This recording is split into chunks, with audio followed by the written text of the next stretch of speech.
What's up, everyone? Schuyler Callihan. It is the Mountaineer postgame show presented by West Virginia on SI. West Virginia falling to number 10 Houston 70-54. And let's go and just dive straight into the numbers here.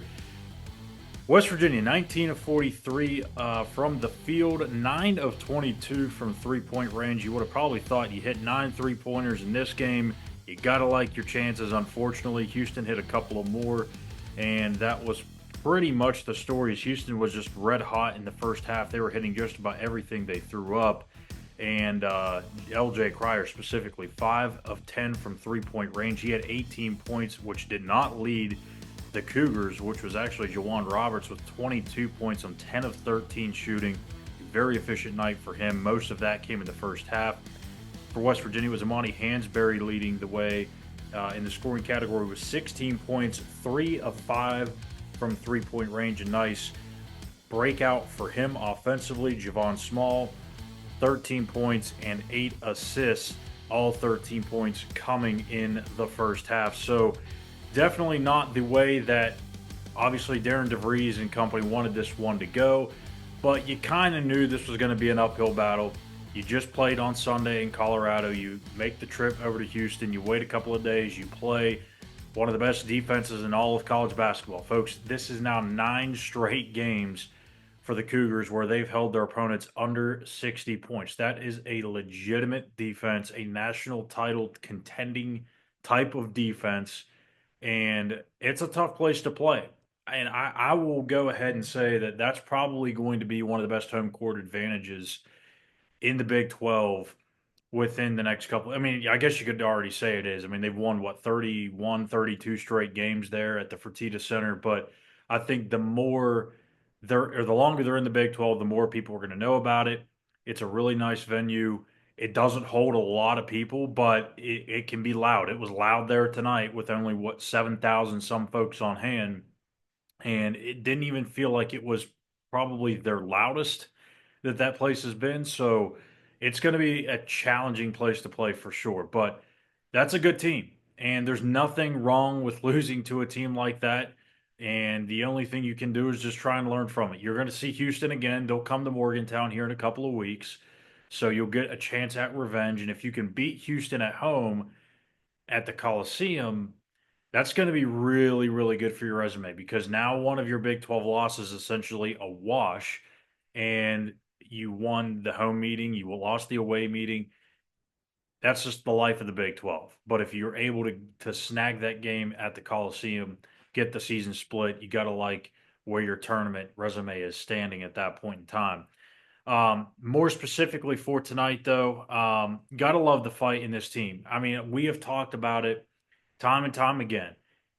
Every situation, every scenario, every game, every matchup, the matchups within the matchups, I'm speaking, where you feel like West Virginia is at a significant disadvantage, whether that's just at the free throw line, they're not a good 3-point shooting team compared to whoever they're playing, or offensively, they're a little bit challenged right now compared to the other team. More specifically, depth has been an issue, and that was the case here tonight as well.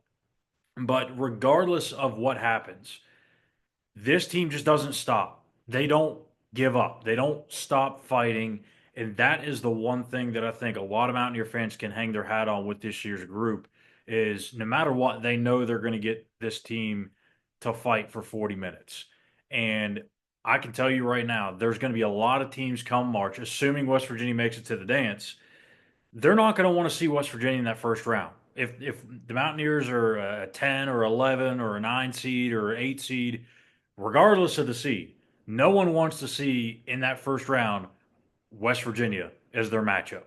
Just like the team in the next game that could potentially play them in the round of 32 probably doesn't want to see West Virginia as a possible opponent either. The way that they just continue to fight, they make life a living hell for you. Every time you feel like you start to get a nice, comfortable lead, they continue to scratch, claw, and fight their way back into it. And that's with a short-handed roster. Again, this is what makes it so impressive for Darren DeVries.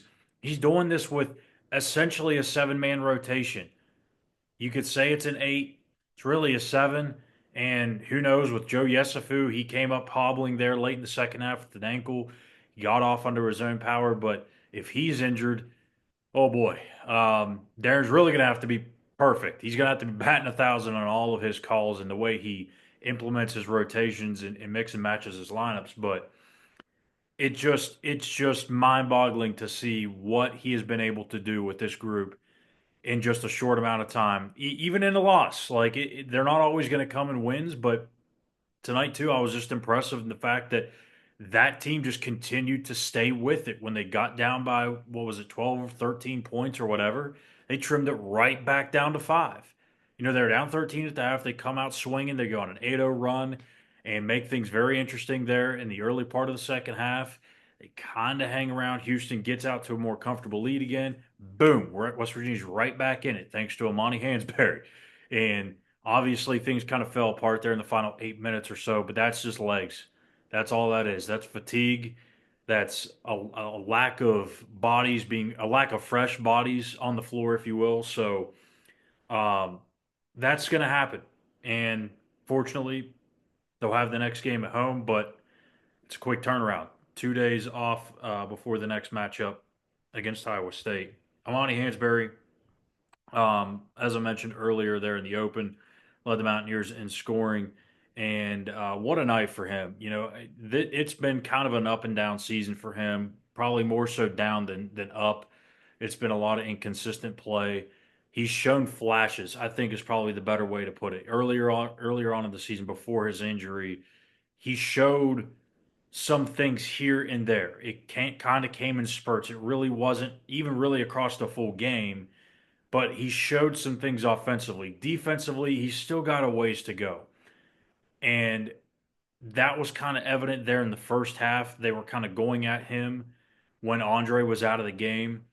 But when he started to score the ball, it's like something just clicked in his head and boom, he figured some things out defensively. He was playing with more tenacity, more energy, had a little extra bounce in his step. And I mean, it's obvious when you score the ball, it's going to give you more energy. It's going to give you more confidence on the other end of the floor. But they need that defense that he kind of showed again at times